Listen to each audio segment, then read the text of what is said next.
Study circle के online classes में आपका स्वागत है। आज इस वीडियो कंटेंट में भारतीय संविधान की विकास यात्रा या भारतीय संविधान के निर्माण की स्थिति के बारे में चर्चा करेंगे। उसमें भारतीय संविधान के निर्माण से संबंधित विभिन्न पहलुओं पर अध्ययन करने के लिए हम इसे दो भागों में बांट दिए हैं, जिसमें एक आज़ादी या स्वतंत्रता के पूर्व और दूसरा आज़ादी के बाद। इसमें आज़ादी के पूर्व जब 1757 में प्लासी का युद्ध हुआ, उसके बाद अंग्रेजों का यहाँ प्रभुत्व स्थापित हुआ। व्यापारिक company East India Company Bharat आई व्यापार के लिए, उसका प्रभुत्व धीरे धीरे बढ़ने लगा।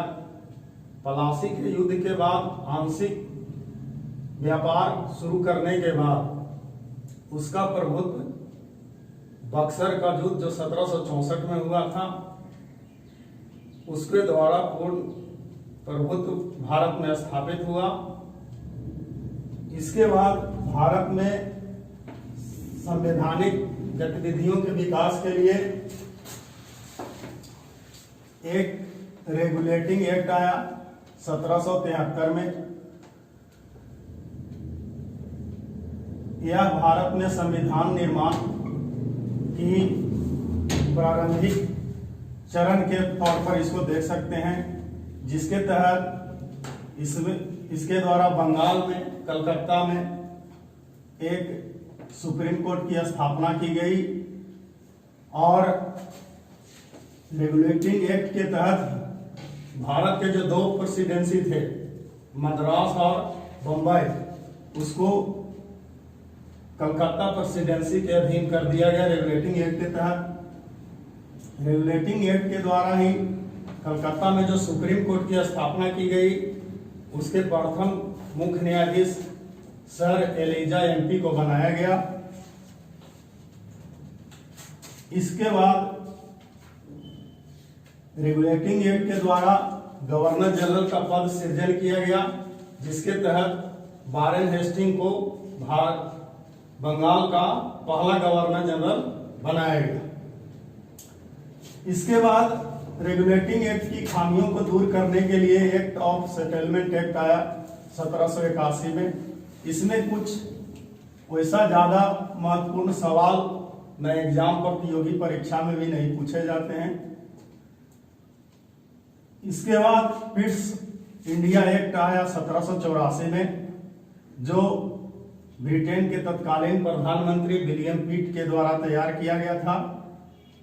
इसमें मुख्य रूप से कोर्ट ऑफ डायरेक्टर और बोर्ड ऑफ कंट्रोल, ये दो चीज का व्यवस्था किया गया कंपनी के राजनीतिक गतिविधियों के नियंत्रण से संबंधित बात के लिए। इसके बाद चार्टर अधिनियम 1813 है। इस अधिनियम में मुख्य रूप से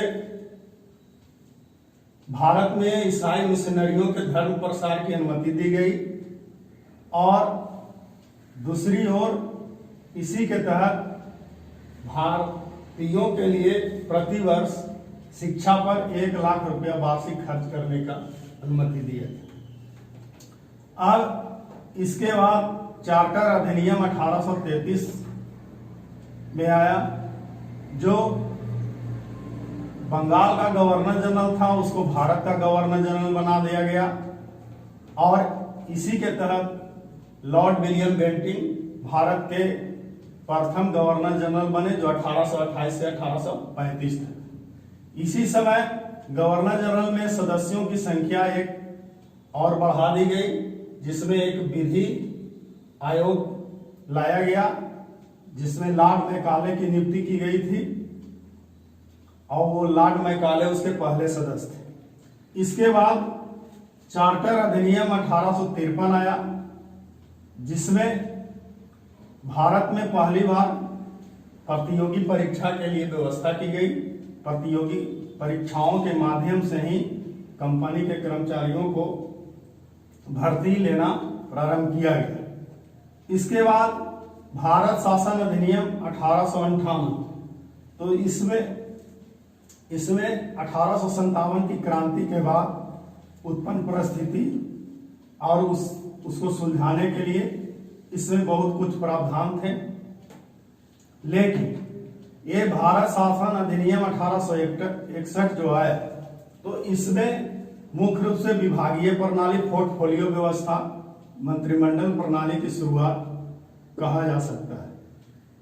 इसके बाद 1892 में जो भारत परिषद अधिनियम कह सकते हैं वो आया, तो उसके तहत बजट पर बहस करने, प्रश्न पूछने इत्यादि की व्यवस्था की गई। इसके बाद 10वें नंबर पर जो है मार्ले मिंटो अधिनियम 1909, इसे मार्ले मिंटो सुधार के नाम से जाना जाता है, जिसमें मिंटो वायसराय थे जबकि मार्ले भारत सचिव थे इंग्लैंड। इसे भारत में सांप्रदायिक अधिनियम के नाम से जाना जाता है, क्योंकि पहली बार इसी अधिनियम के तहत भारत में संवैधानिक निर्वाचन प्रणाली या पद्धति की प्रारंभ हुई। इसके बाद भारत शासन अधिनियम 1919, इसमें प्रांतों में यह अधिनियम आया, इसे मॉन्टेग्यू चेम्सफोर्ड सुधार अधिनियम के नाम से भी जाना जाता है, जिसमें चेम्सफोर्ड भारत के वायसराय थे और मार्ले भारत के राज सचिव थे।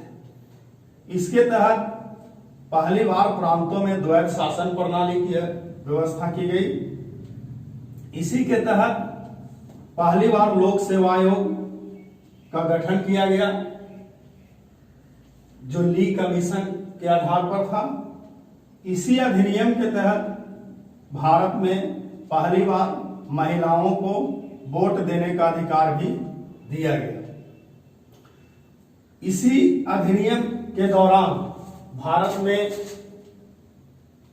साइमन कमीशन का गठन किया गया, जो प्रशासनिक सुधार से संबंधित था। साइमन कमीशन का गठन 1927 में हुआ, सर जॉन साइमन की अध्यक्षता में। इसे व्हाइटमैन कमीशन के नाम से भी जाना जाता है, क्योंकि इसके सभी सदस्य अंग्रेज थे। साइमन कमीशन के विरोध में उसको वापस करने के लिए साइमन वापस जाओ का नारा, क्योंकि उसमें बहुत सी त्रुटियां थी। अब इसके बाद भारत शासन अधिनियम 1935 है, जिसे भारत का मिनी संविधान भी कहा जाता है। मिनी संविधान इसलिए कहा जाता है कि भारतीय संविधान में जब प्रारंभ हुआ था, प्रारंभ में 395 अनुच्छेद और 8 अनुसूचित, जिसमें से लगभग 250 से अधिक अनुच्छेद भारत शासन अधिनियम से ही लिया गया था। भारत शासन अधिनियम के द्वारा इसकी प्रमुख जो गतिविधियां थी, इसमें मुख्य रूप से केंद्र में द्वैत शासन प्रणाली का प्रारंभ। दूसरी बात, भारत से बर्मा को अलग किया गया 1937 में इसी के तहत, और अन्य जो मुख्य बिंदु थे, रक्षा, विदेश मामले, ये सब इसी के तहत आते हैं। लेकिन भारत के एक स्वतंत्रता सेनानी पंडित जवाहरलाल नेहरू ने भारत सरकार अधिनियम 1935 या भारत शासन अधिनियम 1935 के बारे में अनेक ब्रेकों वाली और इंजन रहित मशीन की संज्ञा दी। इसके बाद 1946 में भारत के संविधान के निर्माण के लिए कैबिनेट मिशन योजना है, जिसके सदस्य थे Lord Pethick Lawrence, Stafford Cripps, A V Alexander, और मुख्य रूप से इसी योजना के आधार पर भारत के संविधान को तैयार किया गया। इसके बाद इसी योजना के आधार पर भारतीय स्वतंत्रता अधिनियम 1947, जिसे माउंट बेटन योजना के नाम से भी जाना जाता है, और इसका प्लान बीपी मेनन ने तैयार किया और ब्रिटिश संसद में भारतीय स्वतंत्रता अधिनियम पेश किया गया। इसके अनुसार 2 राष्ट्र होंगे, भारत तथा पाकिस्तान। अब इसके पूर्व फिर यहाँ पर मैंने पहले 47 में लिखा, लेकिन इसका चर्चा इसलिए कि ये आजादी के पहले अंतरिम मंत्रिमंडल का भी गठन हुआ। इसमें मुख्य रूप से कभी कभी सवाल कि इसके अध्यक्ष और कौन कौन के विभाग के मंत्री, ये सभी याद रखना पड़ेगा।